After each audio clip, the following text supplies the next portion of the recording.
కళ్ళకి సంబంధించిన అంటే లైక్ కన్ను పడిపోతే చాలా మంది కంటి డాక్టర్ దగ్గరికెళ్తారు. కళ్ళు పడిపోవటం అంటే అది కంటికి సంబంధించిన main nerve, third nerve, seventh nerve రెండుంటాయి. సో, ఈ సెవెంత్ నర్వ్ అనేది కన్నుని లైక్ థర్డ్ నర్వ్ కంటిని లేపడానికి, ఏడో నర్వ్ అయితే కంటిని మూసుకోవడానికి ఉపయోగపడుతుంది.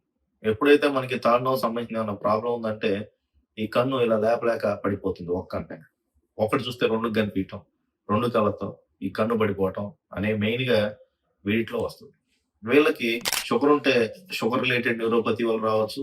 లేదా అంటే ఈ మధ్యలో మన 2 రోజుల్లో ఈ వారంలో మైస్థీనియా గ్రేవిస్ అంటే ఆక్యులర్ మైస్థీనియా అంటాం. సింపుల్‌గా చిన్న ఇంజెక్షన్ జస్ట్ ఎట్రోపిన్ అంటే లైక్ ఇంజెక్షన్ ఉంటుంది. ఆ ఇంజెక్షన్ ఇచ్చేసుకొని దాని ముందు నియోస్టిగ్మిన్ గనక అది 2 కలిపి ఇచ్చేసుకొని చిన్న టెస్ట్ ఉంటుంది. దాంతో ఈ కన్ను లెగిస్తే మనం కన్ఫర్మ్ చేయొచ్చు. సో, అలాగా ఇద్దరు, ముగ్గురు పేషెంట్లు ఈ ఆక్యులర్ మైస్థీనియాతో బాధపడతా వచ్చారు. అందుకని కళ్ళు పడిపోతే, కళ్ళు లేవలేకపోతేనో, కళ్ళు ఒకటి చూస్తే 2 కనిపిస్తేనో, లేకపోతే ఒక కంట్లో నొప్పొచ్చి, కంట్లో విజన్ తగ్గి, కన్ను అటు ఇటు తిప్పుతున్నా నొప్పొస్తేనో, ఇలా ఏదున్నా అది కంటి డాక్టర్‌కి కాదు. అది మెయిన్‌గా నరాల డాక్టర్ గారికి. అంటే బ్రెయిన్‌కి సంబంధించిన ప్రాబ్లమ్.